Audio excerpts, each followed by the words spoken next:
Good morning, class. Today we will discuss another topic of the chapter, a network of small town, and simultaneously we'll take the traders, the big and small. So here let's we take the paragraph. Like earlier we read all about the all pilgrimage. So here from 8th century onwards, the subcontinent continent was dotted with several small towns.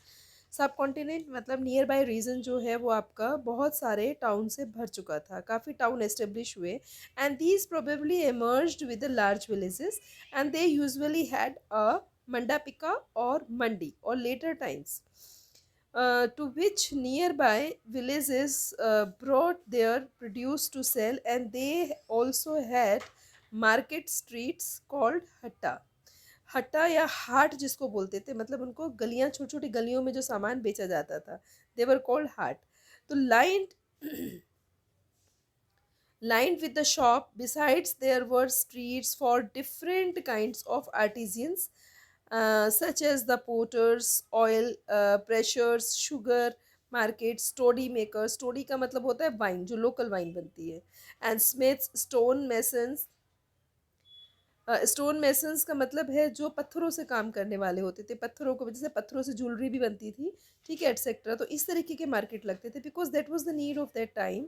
And while the some traders lived in the towns and other traveled from the town to town. कुछ लोग अपना सामान बेचने के लिए कहीं कहीं से आते थे और कहीं वहीं पर रहने वाले होते थे.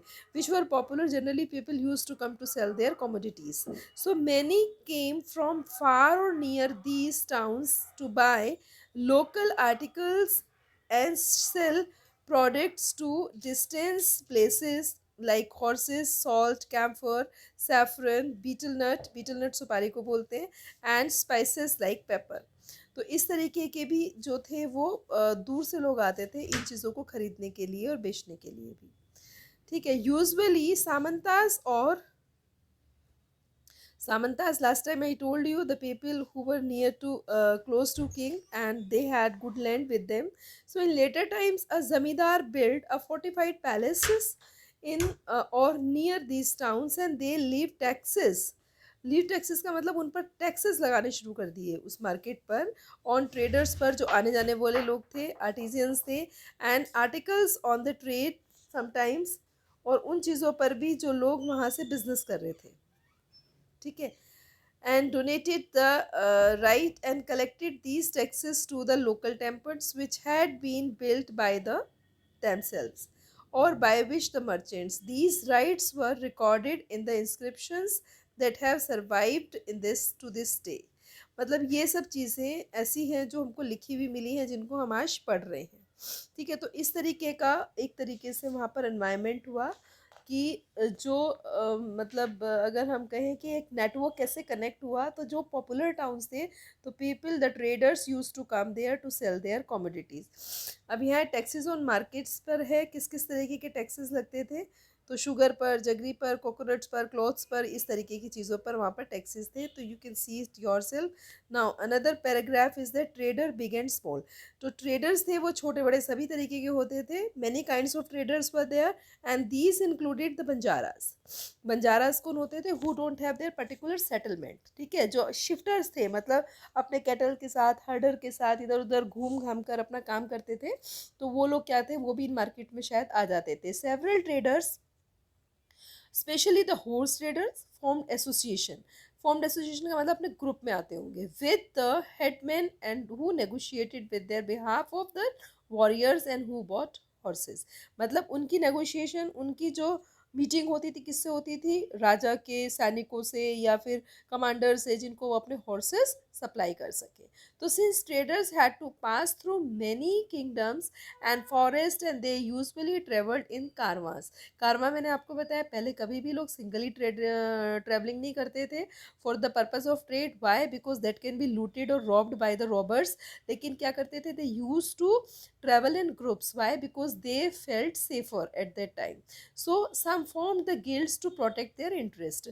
और कुछ गिल्ड्स भी फॉर्म कर लेते थे. मतलब गिल्ड्स भी होता था जो उनको पैसा दे, लोन दे, ठीक है, हेल्प और सिक्योरिटी प्रोवाइड करे।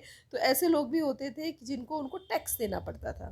तो there were several guilds on in South India from 8th century onwards, the most famous being the that is Manigramam and Nana Desi, ठीक है। These were the guilds traded extensively both within peninsula, within the Southeast Asia or China. So there were also the communities like Kshetris and Marwadis, Oswal, who went to become the principal traders groups of the country. तो ये लोग क्या थे, ये आपके principal group of traders थे। क्यों?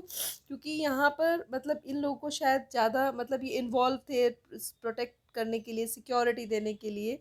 तो इस तरीके से ग्रुप्स भी बने हुए थे। Gujarati traders including the commodities of Hindu and banias of the Muslims and the Muslim Bohras traded extensively with the ports of south of Red Sea, Persian Gulf, East Africa, Southeast Asia, China, and they sold textile and spices in these ports in exchange, and bought gold, ivory from Africa, and spices, tin, Chinese blue pottery, and silver from Southeast Asia and China. So such kind of commodities were popular in these markets. The towns of the west coast were home of Arab, Persian, Chinese, Jewish, and Syrian. Christian traders and Indian spices and the clothes in the sold in the Red Sea port and purchased from Italian traders and eventually reached to European markets. देखिए कितना बड़ा web था, कैसे कैसे लोग मतलब red सी पर यहाँ पर सबके मेले जैसे लगते होंगे, लोग अपना सामान बेचते होंगे और यहाँ से यूरोप की कंट्रियों तक जाता था। ठीक है, तो reached European market and fetching very high profits.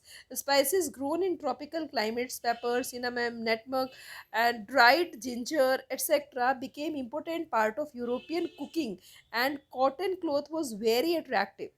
So this eventually drew European trader to India. We will shortly read about in this change phase of trading towns.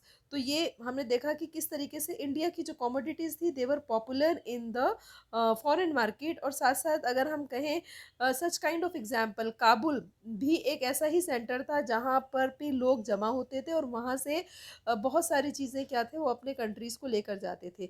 तो काबुल एक्चुअली है कहाँ, we know that is Afghanistan, और यहाँ पर ये politically commercially important centre बना 16th century में जब मुगल पीरियड था।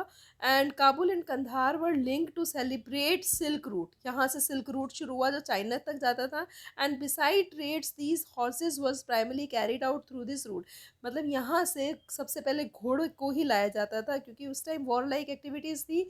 और जीन वेबसाइट टेवरानियर डायमंड मर्चेंट जो है एस्टिमेटेड यहाँ पर जो हॉर्स ट्रेड किया उसने कितने का था, 30,000 एनुअली इन्वेस्ट करता था, which was huge sum of in those days.